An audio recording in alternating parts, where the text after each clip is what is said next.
আচ্ছা, টাইটেলে কি আছে? নতুন জায়গায় নতুন কিছু করার মজাই আলাদা। নতুন জায়গা মিন্স এই যে দাদার বাড়ি ও উঠে এসেছে, এটাই নতুন জায়গা। ঠিক আছে? নতুন কিছু মানে মেলায় ঘোরা। তো এই নতুন কিছুটা কি ক্রিয়েটিভিটি! ও যেমন করে টাইটেলটা দিয়েছে তাতে মনে হচ্ছে কোনো একটা নতুন জায়গায় গেছে এবং সেখানে গিয়ে কোনো ক্রিয়েটিভিটি কিছু করছে। মানে নতুন কিছু একটা ও করছে। তো কোনোটাই কিছু না। শুধুমাত্র আবার টাইটেলে খেলা। তো যাই হোক, সেখানে আবার কিরকম লিখেছে যে অ্যাডভেঞ্চার। তো এটা কিসের অ্যাডভেঞ্চার? মানে এর আগে কি আমাদের টিনু একা একা ঘোরেনি? হ্যাঁ, ঘুরেছিল না, একটা কি মন্দিরে গিয়েছিল ওখান থেকে, সেখানেও তো একা একা ঘুরেছে। একা, হ্যাঁ।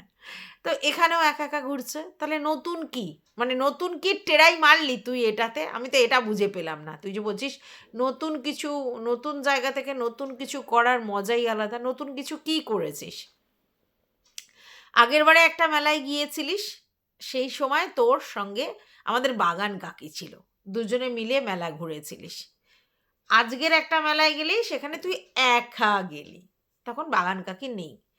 তো এইগুলো কি অ্যাডভেঞ্চার?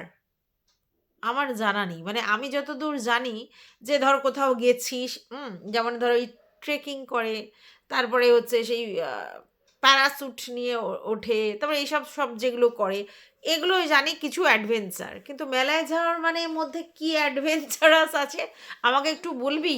মানে কি, মানে তুই তো মেট্রো চড়িস, তোর মেট্রো কার্ড আছে, ঠিক আছে, তারপরে হচ্ছে তুই মেলায় ঘুরিস, হ্যাঁ, তারপরে তুই এর আগেও কাকির সঙ্গে মেলায় গেছিস না, মানে দিল্লির মেলা, আহ, তোদের ওখানে মেলা তো গেছিসই। তাহলে তুই কি অ্যাডভেঞ্চারাস করেছিস আমি তো বুঝলাম না। মানে নতুন অ্যাডভেঞ্চার বলে যেটা বললি আমি কি বুঝলাম না। র্যাপিডো এর আগেও তুই চড়েছিস, তাহলে তুই কি অ্যাডভেঞ্চার করেছিস? মানে টাইটেলে শুধু ঝাঁকমারকে দেবে।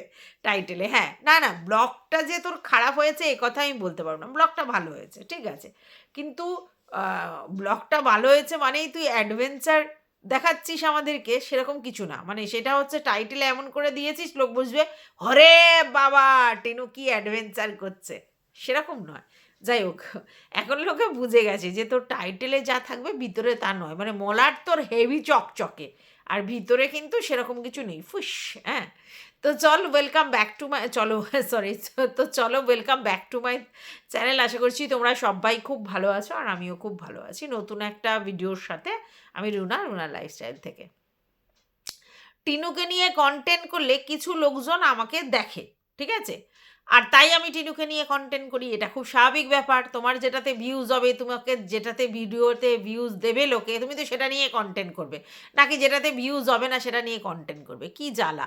কিন্তু কিছু ভিউয়ার্স বলছে যে আমার নাকি কিচ্ছু বলার নেই, হ্যাঁ, এক টিনুকে নিয়ে যা খুশি তাই বলি। টিনুকে নিয়ে যা খুশি যদি তাই বলি, তাহলে কি করে ভিউজটা হবে? মানে কি করে কন্টেন্ট ক্রিয়েটার হিসেবে আমি একটা ভিডিও করলাম আর ভিউয়ার্সটা কেউ দেখলো না, তাহলে তো কোনো লাভ নেই।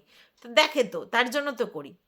হাদু পুদু চুদু কুদু পুডু শুডু যা বলছি তাই তো দেখছে ভিউয়ার্সরা। তাহলে ভিউয়ার্সরা যদি দেখার থাকে, তাহলে ডেফিনেটলি সেই কন্টেন্ট নিয়ে কাজ করব। বুঝতে পেরেছেন? তো সেই জন্য সেটা নিয়ে কাজ করছি। তো যেটা বলছিলাম সেটা হচ্ছে, টিনু বলছে নতুন জায়গা, নতুন জায়গা মানে তার দাদার বাড়ি। আচ্ছা, এই দাদার বাড়িটা ওর কাছে নতুন জায়গা কিন্তু নয়। কারণ তোমরা জানো যে ও যখন পুরোপুরি, মানে যে জায়গাটাতে ভাড়া নিয়েছিল সেখান থেকে দাদার বাড়িতে বেশ কয়েকদিন হলো এসে রয়েছে। তাহলে এটা নতুন জায়গা নয়। আর দাদার বাড়িটা পূর্ব পরিচিত, আগেও ছিল ও, আগেও থেকেছে ও ওর মা একসাথে। তাহলে নতুন জায়গা ওইভাবে বলার কিছু নেই। মানে দাদার বাড়ি থেকে বললেই হতো, সেটা ও নতুন জায়গা বলেছে। আচ্ছা, এবার বলছে নতুন কিছু করার। হ্যাঁ, তো নতুন কিছু কি করেছে? মেলা দেখিয়েছে। তো মেলাটায় কেন গেছে এটা বলো তো। দেখো, ঘুরতে যেতে সবারই ভালো লাগে। 31 গেছে, 1 মাসের মেলা ছিল মনে হয় মোস্ট প্রবাবলি। তো অনেক দিন ধরেই যাবো যাবো করছিল ও। ওর যে জায়গা ছিল, মানে যেখানে ভাড়া ছিল সেখান থেকেই যাবে ভেবেছিল, কিন্তু যেতে পারেনি, মানে যাওয়া হয়ে ওঠেনি। এখন গেছে। এবারে এখন কেন গেছে বলো। যখন ও ওখানে ছিল বেশ রান্নার ভিডিও ফিডিও, নতুন নতুন রেসিপি টেরাই মেরে দেখাচ্ছিল। এখন তো এখানে সেরকম কিছু দেখানোর নেই। তাহলে প্রত্যেক দিন বৌদি রান্না করে দিয়ে যাচ্ছে, ও সেগুলো খাচ্ছে, চা খাচ্ছি, মুভি দেখছি, এই ভিডিও বোরিং, ও বোঝে। তার জন্য নতুন স্পার্ক আনতে হবে। তো নতুন স্পার্ক কি করে আনবে? হ্যাঁ, একদিন সিনেমা দেখতে গেল বৌদিদের সঙ্গে, ঠিক আছে, কিন্তু তারপরে কি করে স্পার্ক আনবে? তার জন্য ও কি করলো, যে যখন দাদা বৌদি থাকবে না, মানে দাদা বৌদি নেই, ওরা অফিসে কাজের জন্য গেছে, তাহলে ও একা একা কতটা কি করবে, তাই একা ঘুরতে চলে গেছে। ঠিক আছে, এবার একা কোথায় ঘুরতে যাবে? এখানে ও শুনেছিল সামনে একটা মেলা হবে, তাহলে মেলা ফেলা এসব দেখতে ভিউয়ার্সরা ভালোবাসে। তাহলে সেই যে টিনু গেছে, গিয়ে চারিদিকে একটু এনভায়রনমেন্ট আমাদের দেখাবে, কীরকম কোথায় কি হেনা তেনা, সেইটাই হচ্ছে ওর কাছে কন্টেন্ট। তাই কন্টেন্টের জন্যই ও মেলায় গেছে। মেলা ঘুরতে যাওয়ার জন্য যে মেলায় গেছে তা নয়। মেলা, হ্যাঁ, একটু বাড়িতে বসে থাকার থেকে একটু ঘুরে এলাম, একটু ফ্রি হয়ে গেলাম, সেটা একটা ব্যাপার। আর তার সঙ্গে সঙ্গে কন্টেন্ট, নাহলে কন্টেন্টগুলো খুব বোর হয়ে গেছিলো, তাই জন্যে ও এটা করেছে। আচ্ছা, এবার অনেকেই বলছে মেলায় যাও কিন্তু কিচ্ছু কেনো না। তোমরা অনেকেই জানো যে বেশি এক্সপেন্সিভ জিনিস টিনু কেনে না। আচ্ছা, এইবার যে যে জিনিসগুলো পাওয়া যাচ্ছিল, ঘর সাজানোর জিনিস হেনা তেনা, ওগুলো কিনে ভর্তি করে কি করবে এখন, তাই না? কারণ ও যেখানেই যায় সেখানে বেশি দিন করে থাকতে পারে না। তো ওই সব গাদাগুচ্ছের জিনিসপত্র কিনে সেগুলো রেখে ও কী করবে? মানে যেগুলো ঘরে সাজানোর জিনিস, যেগুলো ওর পছন্দ হচ্ছিল সুন্দর সুন্দর, ওগুলো বাড়ি ঘরদোর করলে তারপরে করলো, ঠিক আছে, কিন্তু রেন্টেড জায়গা, সেটা কত বড় জায়গা নেবে, সেখানে কত সুন্দর করে সাজাবে, সেগুলো তো দরকার নেই। বাড়ি ঘরদোর হলে সেগুলো নিতে পারে। তাই ওর যেগুলো পছন্দের জিনিস দেখাচ্ছিল সেগুলো ওর কেনার প্রশ্ন আসে না। এবার রইল বাকি জামা কাপড়। জামা কাপড় ওর জন্য ওর মেসোমশাই ঠিক আছে, সেখান থেকে অনলাইনে পারচেসও করতে পারে। তারপরে ও যেখানে থাকে আশেপাশে 100 টাকার সোয়েটার পাওয়া যায়, তাহলে ফালতু এত দাম দিয়ে এখানে কিনবে কেন? প্রথম। দ্বিতীয় কথা হচ্ছে, মেলায় এমনি জিনিসপত্র এক্সপেন্সিভ, মানে এমনি দোকানের থেকে মেলার দাম বেশি। ঠিক আছে, কেন দাম বেশি?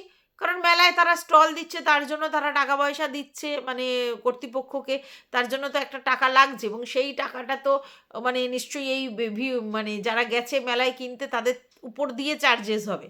তার জন্য মেলায় এমনি যে কোনো জায়গার থেকে দাম বেশি। এবার কি হয়, ধরো কেউ এখন মেঘালয়ের কিছু জিনিস পছন্দ করছে বা আন্দামানের কিছু জিনিস পছন্দ করছে, এখন তো সেখানে যাওয়া ওরকমভাবে সম্ভব নয়, তাই সেই সব জিনিসগুলো হাতের কাছে পাচ্ছে, সেই জন্য তারা নিতে যাচ্ছে। বা ধরো যারা হস্তশিল্পের জিনিসপত্র পছন্দ করে, তারা সেই সব জিনিস পয়সা দিয়েও কিনছে, কারণ তারা এক্সপেন্সিভ হোক কিন্তু তারা একটু এক্সট্রাঅর্ডিনারি জিনিস কিনতে চায়, তাদের ব্যাপারটা আলাদা। তো টিনুর তো এরকম কোনো ব্যাপার নেই, তাহলে ফালতু ওখানে পয়সা খরচা করে কী লাভ হবে? তাই টিনু মেলায় গিয়ে মেলার কেনাকাটি করতে যায়নি, আর মেলায় গিয়ে মেলায় কন্টেন্ট করবে বলেই ও মেলায় গেছে। তাহলে আপনারা যে বলছেন কিছুই কিনলো না, তো কী কিনবে? আর এখন আমার মনে হয় এই মুহূর্তে টিনার কিছু কেনা উচিতই নয়।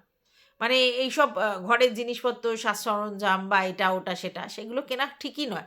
কারণ কোথায় রাখবে? বাক্স পাটরা করে শুধু এদিক থেকে ওদিক, ওদিক থেকে সেদিক হচ্ছে।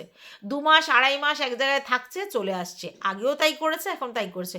এক জায়গায় স্থিতি না হয়ে এসব হোম ডেকোরের জিনিসপত্র কিনে সুন্দর সুন্দর পিসেস, যেগুলো বেশ এক্সপেন্সিভ, কিনে কী করবে ও?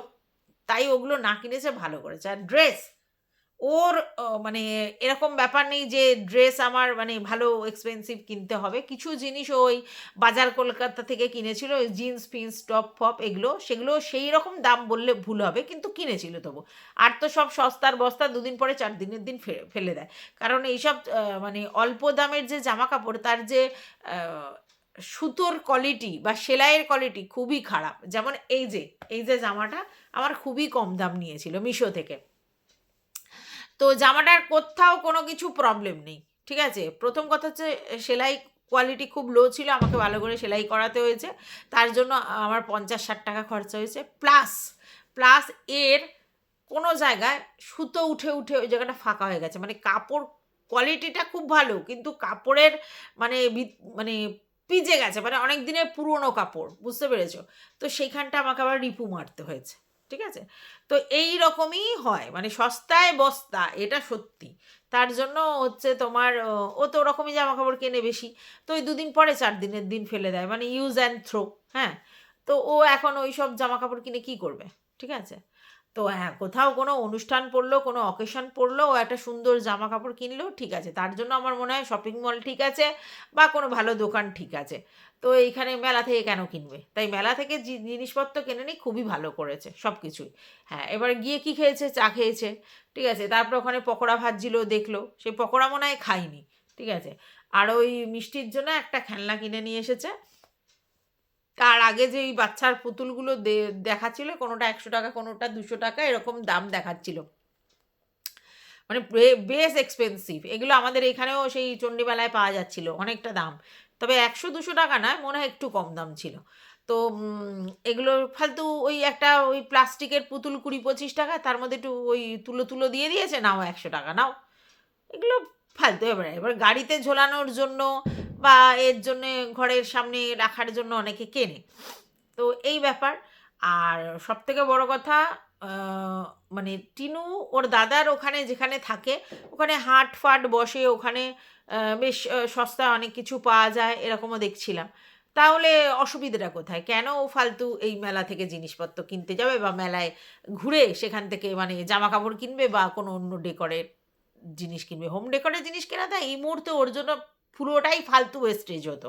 আর জামাকাপড় কিনেই বা কী করবে? তাই না? আমার মনে হয় এই মুহূর্তে ওর এখান দিয়ে না কিনেছে, সেটা ভালোই করেছে। মানে মেলায় ঘুরেছে, আপনাদের কনটেন্ট দিয়েছে, সেই কনটেন্ট আপনাদেরকে দেখিয়েছে, আপনারা কনটেন্ট দেখেছেন, ঠিক আছে। কারণ রোজ রোজ তো বোরিং কনটেন্ট দেখে লাভ নেই। এবার ও যেটা করছে সেটা হচ্ছে, মেলায় যে প্রত্যেকটা জায়গা ও ছুঁয়ে ছুঁয়ে গেছে। মানে খুব ভালো করে একটা জায়গা ভালো করে দেখানো, ওইগুলো সেরকম করে দেখাতে পারেনি। তার পিছনে রিজন আছে। প্রথম কথা হচ্ছে যে, ও যে মেলায় গিয়ে পুরো স্টলে গিয়ে পুরো যে দেখাবে, তাহলে সেখানে সেটা কিনতে হবে, কথা বলতে হবে, এরকম ব্যাপার তো। তো ও কিনছে না, কিছু করছে না, গিয়ে শুধু ভিডিও করবে। সবাই তো সেটা পারমিশন দেবে না। তাই জন্য ও উপর দিয়ে আধো আধো ভিডিও করছে। মানে এমনি যারা ওই রকম ধরনের ব্লগিং করে, হ্যাঁ, যারা ওরকম মেলা ফেলা মানে ওই স্পেসিফিক ওই জিনিসের ব্লগিং করে, তারা মানে অনেক নিখুঁতভাবে দেখায়। তার কারণ হচ্ছে তারা গিয়ে বলে এবং তারা গিয়ে দোকানদারের সঙ্গে কথা বলে ব্যাপারটা সেইভাবেই করে। তার জন্য ওরা ওরকমভাবে দেখায়। কিন্তু টিনু তো তা না, টিনু ডেইলি ব্লগার। তাই ও প্রপারলি, আপনারা যেরকম বলছেন মানে প্রত্যেকটা জিনিস, প্রত্যেকটা স্টল ভালো করে ঘুরে, ভালো করে দেখিয়ে, এখানে এই পাওয়া যায়, ওখানে মানে ইনফরমেটিভ যে ভিডিওগুলো, ওটা দেখাবে। না, না, ও তো ডেইলি ব্লগার, ওখানে কেন ওগুলো দেখাবে? এটা আপনাদের বুঝতে হবে। যাই হোক, এটাই ব্যাপার ছিল। তাই এসে দেখলাম যে টিনু এসে চা তো খেয়ে এসেছে। চা খেয়ে দেয়ে এসে আবার গোলগাপ্পা। ঠিক আছে? আচ্ছা, গোলগাপ্পা। তারপর আবার বলছে চা খাবে, পকোড়া খাবে। ওর মানে বৌদি অলরেডি পকোড়া ভাজছে। তারা এসে গেছে, তারা এসে পকোড়া ভাজছে। তা সন্ধ্যেবেলার একটা টিফিনের ব্যাপার আছে। তো পকোড়া খাবে, ও গোলগাপ্পা খাবে, ও একবার চা খেয়ে এসছে, আবার চা খাবে। খাওয়ার ব্যাপারে তুসি গ্রেট হো। মানে উল্টোপাল্টা খাওয়ার ব্যাপারে, আনহেলদি খাওয়ার ব্যাপারে, মানে জাঙ্ক ফুড খাওয়ার ব্যাপারে, মানে কোনো খাওয়ার সিস্টেম নেই। একটা চা খেয়ে আসার পরে ধরো গোলগাপ্পা খেলে একটু অ্যাসিডিটির প্রবলেম হবে। আবার সেটা খাওয়ার পরে পকোড়া, ওরে মারাত্মক! তার সঙ্গে আবার চা। উফ! তারপরে অ্যাসিডিটির প্রবলেমটা যখন হবে, শরীর খারাপ হবে, তখন মানে সবটাই মানে বেকার। মানে যেই ফুডগুলো খাচ্ছে সেগুলোর গায়ে কিছুই লাগবে না। অথচ ওর মানে খেয়ে শরীর কষ্ট হবে। তো নিজের শরীর নিজে যদি কষ্ট দেয়, আমরা বলবার কি? কি? তাই না? কিচ্ছু বলার নেই। আচ্ছা, বাই দ্য ওয়ে, অনেকেই দেখি বারবার একটা জিনিস লেগে, "তুই একা একা ঘুরছিস, তোর ছেলের কথা মনে পড়ে না। তুই একা একা ঘুরছিস, তুই ছেলের কথা মনে পড়ে না।" মানে এই যে বেকার মানে কমেন্টগুলো আপনারা করেন, কেন করেন? আমি তো বুঝে পাই না আপনারা কেন এই কমেন্টটা করেন? ছেলের কথা মনে পড়ে না, কি ছেলেকে নেয় না, বা ছেলের সব ব্যাপারটা, চ্যাপ্টারটা ক্লোজ করে ও বেরিয়ে এসেছে। সব কিছু পিছনে ফেলে ও বেরিয়ে এসেছে। দেখো, ভুল কি ঠিক, কি দোষ, কি গুণ, ওটা নয়। সব কিছু ও পিছনে ফেলে চলে এসেছে। তাহলে এখন আর ওই ছেলে ছেলে বলে কী লাভ আছে? ২.৫ বছর হয়ে গেল। ৫ বছরের একটা সম্পর্কের মধ্যে ৫ বছর সেখানে কোনো রকমে কাটিয়ে ২.৫ বছর ও কিন্তু একাকিত্বের জীবন কাটাচ্ছে। আর মানে সেখানে ওরা আর কেউ নেই। ও খোকা এবং খোকার ছেলেকে, যেহেতু খোকার ছেলে, পুরো ব্যাপারটাকেই অফ করে দিয়েছে। ঠিক আছে? তাহলে আপনারা এই বারবার এসে ছেলে ছাড়া এই সেই বলে কি লাভ হয়? ওর মধ্যে কি সেই ব্যাপারগুলো মানে জাগে? সেই ব্যাপারটা কি আপনারা মানে আপনারা কি দেখতে চাইছেন? যে ও একদিন এসে হাউমাউ করে চিৎকার করে কান্নাকাটি করুক ওর ছেলের ব্যাপার নিয়ে, নাকি কি? মানে এটা বললে ওর ফিলিংস গ্রো হবে, আপনারা ওর আউটবাস দেখতে চাইছেন, এরম ব্যাপার। আমি বুঝে পাই না যে কেন বলছেন ব্যাপারটা। আর তো বলে কোনো লাভ নেই, কারণ সেখানে ও রাইটসই ছেড়ে দিয়েছে, মানে দেখার রাইটসই ছেড়ে দিয়েছে। পাওয়ার রাইটসের কথা বাদ দাও, দেখার রাইটসই ছেড়ে দিয়েছে। এখন ফালতু এগুলো বলে ফালতু আপনাদেরই মুখ ব্যথা হয়, কোনো লাভ হয় না, ঠিক আছে? আচ্ছা, এটাই বলার ছিল এই ভিডিওটাতে, বেশি বড় করব না। তবে হ্যাঁ, টিনুর ভিডিও করা নিয়ে অনেক অন্য কন্ট্রোভার্সি ক্রিয়েটারদের খুব জ্বালা উঠছে যে কেন করি। প্রথম কথা হচ্ছে, বেশ করি। আমার চ্যানেলে আমি কাকে নিয়ে ভিডিও করব, কতটা করব, সেটা আমি ঠিক করব। আপনার আমাকে নিয়ে ভিডিও করার ইচ্ছা হচ্ছে, করে যান। এবং সেটাও কেন করছেন? ভিডিওতে ভিউজ হওয়ার জন্য। মানে আপনার চ্যানেলে আপনি ভিডিওটায় ভিউজ হওয়ার জন্য। এমনি থুড়ি আপনি আমাকে নিয়ে এমনি এমনি ভিডিও করছেন। নাহলে আমাকে নিয়ে ভিডিও করার পিছনের রিজনটাই তো এইটা, যে আপনি আমাকে নিয়ে ভিডিও করলে আপনার ভিউজ হয়, তাই জন্য করছেন। তো সেটা নিয়ে আমার কিছু বক্তব্য নেই যে আপনি কেন আমাকে নিয়ে ভিডিও করছেন। বেশ করছেন, আমাকে নিয়ে ভিডিও করছেন, নেগেটিভ ভিডিও করছেন, আরও ভালো করছেন, অসুবিধে কিচ্ছু নেই। কিন্তু আপনি যে আমি কি বলবো, আমি কি ঠিক করব, আমি কতটা বলবো, সেটা আপনি কে ঠিক করে দেন? আমি কেন ভিডিও করছি সেটা কে আপনি আপনারা বলার? ভিউয়ার্সদেরও বলছি, আপনারা কে বলবার? কিচ্ছু বলার নেই, আমি তবু বলে যাচ্ছি। তো হ্যাঁ, ঠিক আছে, কিচ্ছু বলার নেই, তবু আমি বলে যাচ্ছি ভিউজের জন্যে। তো আমি ভিউজ তো ইনকাম করতে এসেছি, এটা তো বলি বারবার। কেন বোঝেন না আপনারা? আমি এখানে দান ছত্র খুলতে আসিনি, আর আমার এত টাইম নেই যে আমি ভিউজ হবে না, ভিউজ মানে আশা করব না। ভিউজ নাই হতে পারে কোনো ভিডিওতে, কিন্তু ভিউজ আশা করব না শুধু শুধু এখানে গেঁজাতে বসবো। অত টাইম নেই আমার, বাড়িতে অনেক কাজ আছে। তাহলে বসে বসে সেই করব, আর কাজ না থাকলে রিল্যাক্স করব। এখানে ভিডিও করেছি তো ভিউজের জন্যই। প্রত্যেক দিন এক কথা বলতে হয় কেন আপনাদের, আমি এটা বুঝতে পাই না। চতুর্থ, চুলকাতে ভালো লাগে চুলকে যান, অসুবিধে নেই, কিন্তু আমি কেন ভিডিও করছি সেই কৈফিয়ত আপনাদের আমি দেব না, ঠিক আছে? এটাই বলা ছিল। টাটা।